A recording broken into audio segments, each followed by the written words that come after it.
যুক্তরাষ্ট্রের ব্যবসা ও পর্যটন ভিসা প্রক্রিয়ায় নতুন শর্তের ঘোষণা দিয়েছে, যার কারণে বাংলাদেশি সহ কয়েকটি দেশের আবেদনকারীদের জন্য কঠোর নিয়মাবলী আরোপ করা হচ্ছে। আগামী ২১ জানুয়ারি ২০২৬ থেকে এই নতুন নিয়ম কার্যকর করা হবে।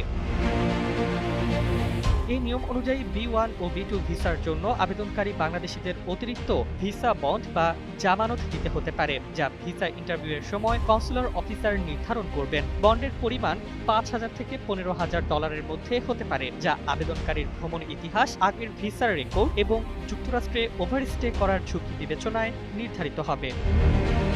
তবে এই বন্ড প্রদান ভিসা নিশ্চিত করবে না। ভিসা মঞ্জুরির চূড়ান্ত সিদ্ধান্ত কাগজপত্র ও সাক্ষাৎকারের ভিত্তিতে নেওয়া হবে। বন্ডটি ফেরতযোগ্য হলেও শুধু তখনই ফেরত পাওয়া যাবে যখন আবেদন প্রত্যাখ্যান হবে অথবা ভিসাধারী নির্ধারিত সময়সীমা মেনে যুক্তরাষ্ট্র ত্যাগ করবেন।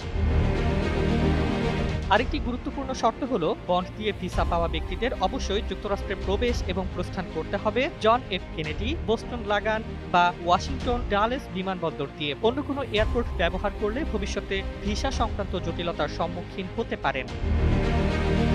বিশেষজ্ঞরা বলছেন, এই নতুন নীতি বাংলাদেশের ভিসা প্রার্থীদের জন্য কঠিনতা বৃদ্ধি করবে এবং আরও সতর্ক ও সচেতন হতে হবে। সঠিক তথ্য প্রদানের পাশাপাশি প্রয়োজনীয় আর্থিক প্রস্তুতি নেওয়া এখন অপরিহার্য হয়ে উঠেছে।